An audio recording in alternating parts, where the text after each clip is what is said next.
आगाज़ करते हैं जौहर सलीम साहब आज का दिन जिसमें बहुत सारी अच्छी बातें भी हैं, कुछ चीज़ें हम ज़्यादा शायद ओवर एम्बिशियस भी थे। हमारा ख्याल था कि क़यादत इकट्ठी हमें नज़र आएगी तो उसकी तस्वीरें होंगी, फ़ोटो ऑप्स होंगी, एक मैसेज जाएगा, वो भी नहीं हुआ। लेकिन फिर भी एक मेज़ पे बैठना डिस्पाइट गुज़श्ता एक हफ़्ते में बहुत कुछ हुआ है दोनों अतराफ़ से। तो स्मॉल विक्ट्रीज़, छोटे छोटे कदम, शायद जब हतमी कोई मुआहिदा हो तो फिर वो फ़ोटो ऑप्स हो इवेंचुअली, जिसका सबको ख्याल है कि होना जी बिल्कुल। मेरे ख्याल है फ़ोटो ऑप्स इसमें बिल्कुल कोई इतनी अहमियत नहीं रखते। और ज़ाहिर है बिल्कुल ये सिचुएशन जो बादामी साहब ने भी बताई है, इसमें कोई शक देखिए, क्योंकि ईरान वाले जो हैं उनकी जो लीडरशिप है और जो रिप्रेजेंट कर रहे हैं, कालेबाफ भी और अरागची भी, वो बहुत माइंडफुल है इस चीज़ के कि ईरान में क्या इंप्रेशन जाता है। ऑलरेडी वहाँ पे हार्डलाइनर्स जो हैं, जिस तरह आपने भी कहा, वो खुश नहीं है।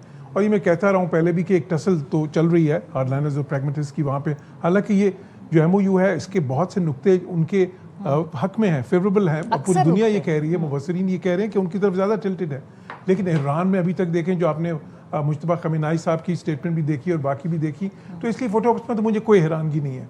अच्छा, ये चीज़ भी कि ये किसने होस्ट की है, वो सारा भी वो भी देखें, इससे कोई फ़र्क नहीं पड़ता। स्विट्ज़रलैंड ने अगर होस्ट किया है या वो कतरीज़ का है वो होटल जो है, जो रिजॉर्ट है, इन सारी चीज़ों जो अहम चीज़ है, आगाज़ हो गया। और ये बहुत अहम है। देखिए, पिछली बार भी जब मुज़ाकरात हुए थे उस वक्त एक रोड मैप नहीं था सामने। अब तो आपके पास एक फ्रेमवर्क ऑफ अंडरस्टैंडिंग है जो एक रोड मैप आपको पूरा देता है। लेकिन साथ ही साथ ये भी बहुत ज़रूरी है कि जब कोई अगर ये समझ बैठे कि जी चलें अब तो ये सारा MOU साइन हो गया, इसके बाद का सफ़र तो आसान होगा, तो बिल्कुल ऐसा नहीं है। क्योंकि सारा कुछ इसमें जो है अबूरी है। अब उन्होंने अपना हरमस खोलनी है अबूरी तौर पे, वहाँ से जो है ना सैंक्शंस रिलीफ होनी है अबूरी तौर पे।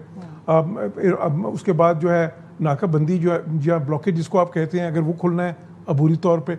सारी चीज़ें इनकम्बेंट है किसी और चीज़ पे, कंडीशनल है सारी। तो इसलिए ये जो मुज़ाकरात हैं, ये मैं इसको कहूँगा कि सिर्फ टेक्निकल जो हम यूज़ तो कर रहे हैं ये लफ्ज़ के, ये तकनीकी लेवल के मुज़ाकरात हैं, लेकिन असल में ये तकनीकी लेवल के हैं नहीं, ये सब्सटेंटिव मुज़ाकरात हैं। अच्छा। जिसमें बहुत सी अहम चीज़ें जो उनसी हैं, बुनियादी चीज़ें इसमें डिसाइड होनी है। क्योंकि उन्होंने ईरान की ये बात तो मान ली कि चलें न्यूक्लियर इशू को हम बाद में डिस्कस करते हैं।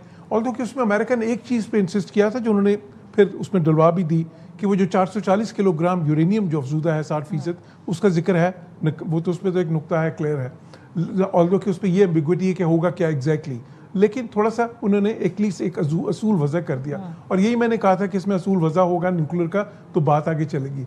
लेकिन अभी भी देखें, ये लेबनान का मामला अहम है, लेकिन मैं इसको क्रिटिकल नहीं समझता। अच्छा। मैं समझता हूँ कि क्रिटिकल फिर भी न्यूक्लियर इशू ही होगा। नहीं, लेकिन